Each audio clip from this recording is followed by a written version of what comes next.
Aunque es casi imposible representar gráficamente la complejísima estructura de etapas productivas que constituyen una economía moderna,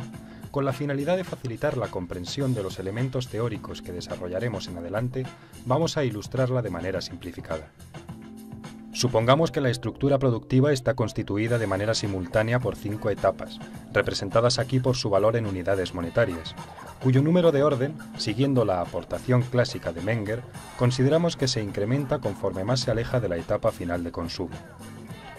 Así, y considerando que cada etapa exige un año de duración, la primera estaría constituida por los bienes económicos de primer orden, o bienes de consumo, que aquí se intercambian por un valor de 100 unidades monetarias. La segunda por los bienes económicos de segundo orden, y así sucesivamente hasta la etapa más alejada del consumo. Así, por ejemplo, el proceso de producción de un coche puede considerarse que está constituido por centenares de etapas productivas que exigen un periodo de tiempo muy prolongado, desde el momento que, por ejemplo, se inicia el diseño de un coche, etapa más alejada del consumo final, pasando por el encargo a los proveedores de los correspondientes materiales, su fabricación y así hasta llegar a las etapas más próximas al consumo, como puede ser la distribución a los concesionarios y finalmente la entrega a su orgulloso propietario. De modo que aunque al visitar una fábrica veamos salir un coche terminado por minuto, no debemos engañarnos pensando que el proceso de producción de cada coche es de un minuto, sino que hemos de ser conscientes de que cada coche ha exigido un proceso de producción de varios años a lo largo de múltiples etapas, desde su diseño hasta su entrega. Etapas que además conviven entre sí en todo momento, existiendo a la vez unas personas dedicadas al diseño de los coches que se venderán dentro de varios años, otras dedicadas a la cadena de montaje y otros al campo de la comercialización.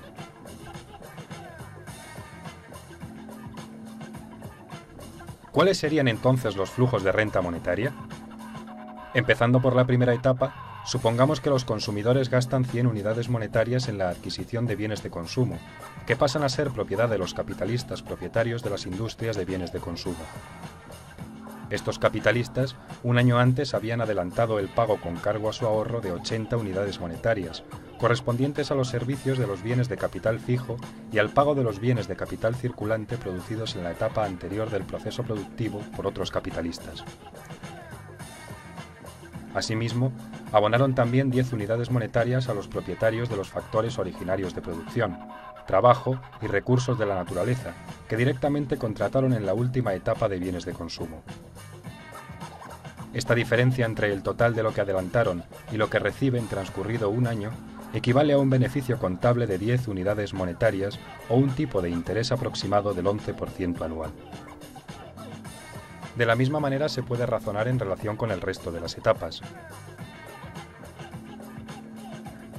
Finalmente vemos cómo el total de los importes que los capitalistas han ido adelantando en cada etapa a los factores originarios de producción y los beneficios contables derivados de cada etapa, siempre tendentes a coincidir en nuestro ejemplo con el 11% de interés, dan un total de 100 unidades monetarias de renta neta, lo que coincide exactamente con el importe que durante todo el periodo se gasta en bienes de consumo final. ¿Cómo afecta a la estructura productiva el aumento del ahorro voluntario?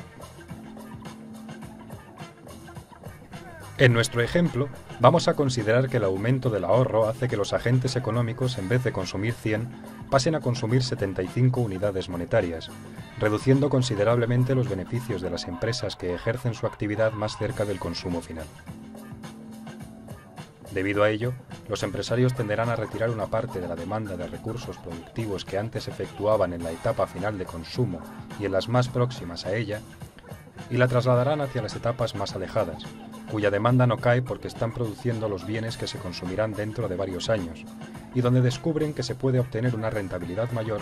ya que el precio de mercado de los bienes de capital y de los bienes de consumo duraderos tenderá a incrementarse haciendo atractiva la inversión en otro tipo de bienes, como una instalación industrial, un ordenador o el inmueble de una empresa.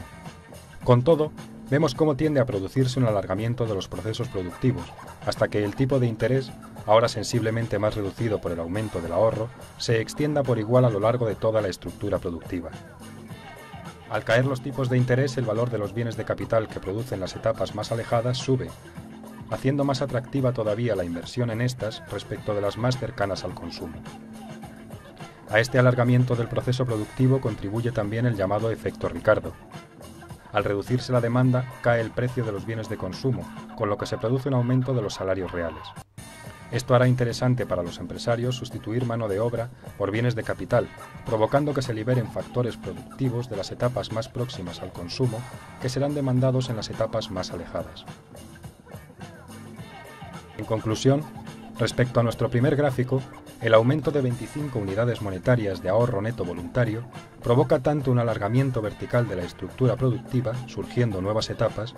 como el ensanchamiento de las etapas ya existentes más alejadas del consumo, así como el estrechamiento de las más próximas. En relación con la etapa final de bienes y servicios de consumo, pese a su disminución inicial en términos monetarios, experimenta, al culminar el alargamiento de la estructura productiva, un gran aumento real en la producción, que al tener que vender a una demanda monetaria más reducida, da lugar a una disminución muy significativa de los precios de mercado de los bienes de consumo, que en última instancia hace posible un importante crecimiento en términos reales de los salarios y, en general, de todas las rentas de los factores originarios de producción. Todo ello da lugar al proceso de desarrollo económico más sano y sostenido que cabe concebir, ya que, como vemos, los procesos productivos, cuanto más largos son, más productivos se vuelven. Baste comparar, en fin, un tractor moderno con un arado romano. Es verdad que el primero exige un mayor número de etapas, pero resulta evidente que es mucho más productivo que el segundo a la hora de arar la tierra para conseguir alimentos, pudiendo ofrecerse estos, además, a un precio más reducido. ¿Qué efectos tiene una expansión crediticia bancaria no respaldada por un aumento previo del ahorro voluntario? Gracias a la reserva fraccionaria, la banca puede generar de la nada nuevas unidades monetarias en forma de depósito o medios fiduciarios, que son concedidos al público como préstamo o crédito sin que previamente éste haya decidido incrementar su volumen de ahorro. Así, por ejemplo, cuando una persona deposita 10.000 euros en el banco, éste, en vez de guardarlo todo, solo está obligado a guardar legalmente un 2%, pudiendo prestar a otro cliente el resto. Este cliente lo usará para, por ejemplo, comprar un coche. De este modo, el vendedor del coche ingresará este dinero en otro banco, que a su vez solo guardará el 2% y volverá a prestar el 98% restante, en un proceso que podrá repetirse hasta 50 veces. En nuestro ejemplo, con una base de dinero efectivo de 10.000 euros iniciales, se llegaría a obtener una oferta de 500.000 euros. La expansión crediticia producida por el sistema bancario sin que se haya producido el necesario aumento del ahorro de la sociedad afecta significativamente a la estructura de etapas productivas. Partiendo de nuestro gráfico inicial, vemos que el consumo final permanece inalterado en 100 unidades monetarias. Sin embargo, la creación de nuevo dinero que entra en el sistema en forma de expansión crediticia se coloca en el mismo mediante la necesaria reducción en términos relativos del tipo de interés para que los agentes económicos se decidan a tomar los nuevos créditos creados. Por eso vemos cómo la tasa de beneficios de las diferentes etapas productivas ahora se reduce del 11% de nuestro ejemplo inicial a poco más del 4% anual. Además, los nuevos créditos permiten que los empresarios de cada etapa productiva estén dispuestos a pagar más a los diferentes factores originarios de producción, así como a los bienes de capital procedente de las etapas anteriores y de los que se proveen para sus correspondientes procesos productivos. Como vemos, se produce un alargamiento de la estructura productiva con la aparición de dos nuevas etapas alejadas del consumo final, así como un ensanchamiento de las etapas productivas preexistentes. Ahora bien, no debemos dejarnos engañar, pues la nueva estructura de etapas productivas está aquí basada en una generalizada descoordinación intertemporal originada por el error empresarial masivo al que ha inducido la aparición artificial de nuevos créditos, sin la existencia de ahorro previo real. Ante esta situación, el mercado responderá inexorablemente con 6 efectos microeconómicos que conseguirán hacerla revertir. En primer lugar, el primer efecto que se produce es el de un crecimiento importante en el precio de los factores de producción que demandan los empresarios, precisamente con las nuevas unidades monetarias que han percibido de los bancos en ese proceso de expansión crediticia. Como no ha habido un crecimiento del ahorro, no se han liberado recursos de las etapas más próximas al consumo, y la única manera de atraértelos a estos proyectos de inversión, por ejemplo, para construir el 1.000.000 de viviendas, es pagarles una prima adicional. Entonces el primer efecto que se observa es el de un crecimiento en el precio de la mano de obra, es decir, de los salarios, de las materias primas, de los factores de producción en general, de los bienes de capital, de los recursos naturales que demandan para sí los empresarios. Entonces, este primer efecto ya es un primer toque de atención, porque cuando hicieron sus proyectos, sus presupuestos, pues consideraron unos precios para el factor de producción determinados que ahora se ve que son más altos. Entonces ya es un primer indicio de que a lo mejor no van a obtener los beneficios que pensaban, o por lo menos en un importe tan elevado como pensaban. El segundo efecto, que se produce temporalmente después, es el crecimiento en el precio de los bienes y servicios de consumo, porque el dinero se va extendiendo paulatinamente y por etapas entre toda la sociedad, y en un primer momento llega, como he dicho, al bolsillo de los empresarios, pero ellos demandan factores de producción, y esos factores de producción ven que tienen unas rentas más altas, y en última instancia, tarde o temprano, llegan al bolsillo de los que son los consumidores, y si su tasa de preferencia temporal no ha variado, siguen consumiendo en la misma proporción que antes. Como ahora tienen más unidades monetarias, pues se dedican a esas unidades monetarias a adquirir bienes y servicios de consumo inmediato, cuando todavía no se ha producido el efecto de incremento de la producción de bienes y servicios de consumo como resultado de las nuevas inversiones, porque todavía no han madurado, madurarán en un futuro muy lejano. Entonces, el segundo efecto es la subida en el precio de los bienes de consumo, incluso a un ritmo, en una proporción que es superior al crecimiento de la de los factores de producción, por este efecto que hemos dicho. El tercer efecto es el efecto de disparidad en los beneficios de las empresas que operan a lo largo de la estructura productiva de la sociedad. Porque claro, al crecer los precios de los bienes de consumo a un ritmo más rápido,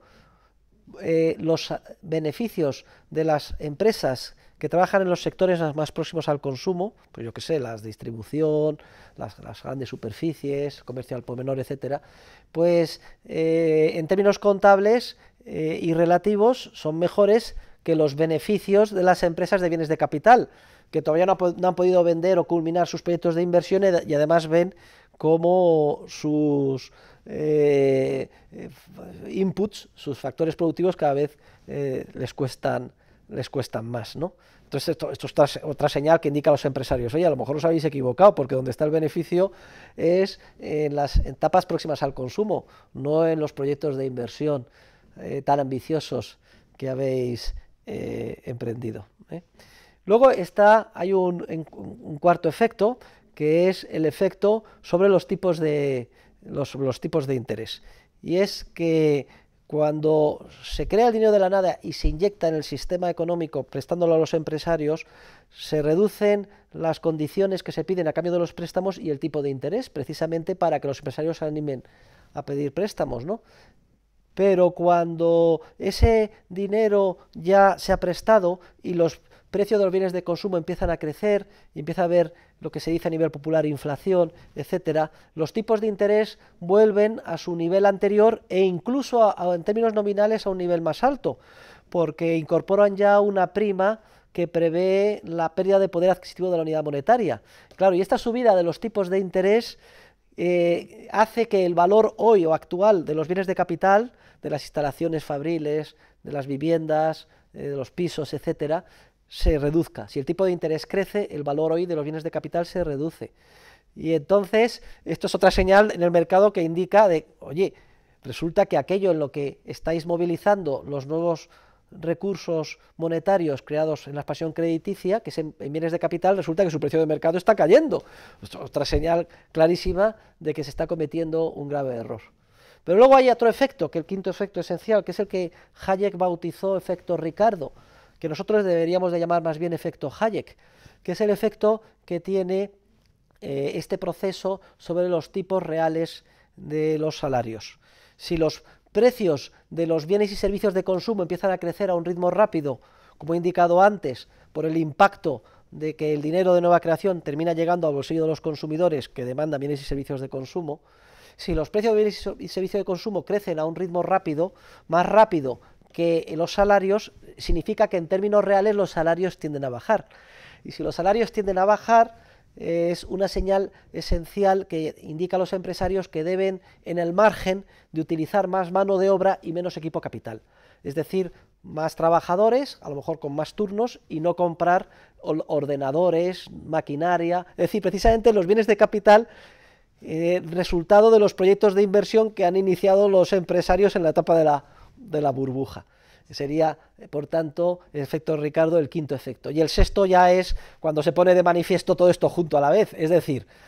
que los empresarios, engañados por el crédito fácil que han recibido de la banca que opera con reserva fraccionaria, han emprendido proyectos de inversión demasiado ambiciosos que no son sostenibles y que solo son rentables en las circunstancias de la burbuja en que los tipos de interés eran tan bajos. Ahora se pone de manifiesto que esos proyectos de inversión no producen bienes de capital que no tienen demanda. Por ejemplo, el 1.000.000 de viviendas que se hicieron por error en España y que no encuentran comprador. Que los beneficios están no ahí, sino en las etapas más próximas al consumo. Que el tipo de interés tan alto hace que no sean sostenibles ni rentables esos proyectos de inversión. Cuando se descubre todo esto a la vez, se pone de manifiesto los errores de inversión cometidos. Una vez estallada la crisis y habiéndose efectuado los reajustes necesarios, nos quedaría una estructura productiva más achatada, en la que solo existen 5 etapas, habiendo desaparecido las 2 etapas más alejadas del consumo que, en un primer momento, la expansión crediticia erróneamente había hecho posible que se emprendieran. Esta estructura, al ser menos capital intensiva, da lugar a una menor producción de bienes y servicios de consumo, que sin embargo recibe una demanda monetaria más elevada, generando un fuerte incremento en el precio de los bienes y servicios de consumo y un empobrecimiento generalizado de la sociedad, que aunque nominalmente haya visto aumentada su renta monetaria, al crecer mucho más deprisa el precio de los bienes de consumo, sale sensiblemente perdiendo en términos reales. Además, observamos cómo el tipo de interés o tasa de beneficio contable a que tiende cada etapa se ha incrementado a un nivel incluso superior al tipo de interés que existía en el mercado crediticio antes de la expansión. En definitiva, vemos cómo no existe ninguna posibilidad teórica para que un incremento expansivo de los créditos por parte del sector bancario, no respaldado por un previo aumento del ahorro voluntario, permita reducir los necesarios sacrificios que todo proceso de crecimiento económico exige, e impulsar y acelerar el mismo sin que los ciudadanos voluntariamente decidan sacrificarse y ahorrar. Al contrario, la expansión crediticia provoca una burbuja que al principio crea la ilusión de un mayor desarrollo económico, pero que inexorablemente desemboca en una crisis económica que con trágicas consecuencias revierte la situación al estado anterior. Vemos pues que la crisis es la etapa durante la cual se identifican y liquidan los errores de inversión inducidos por el crédito fácil sin respaldo de ahorro real.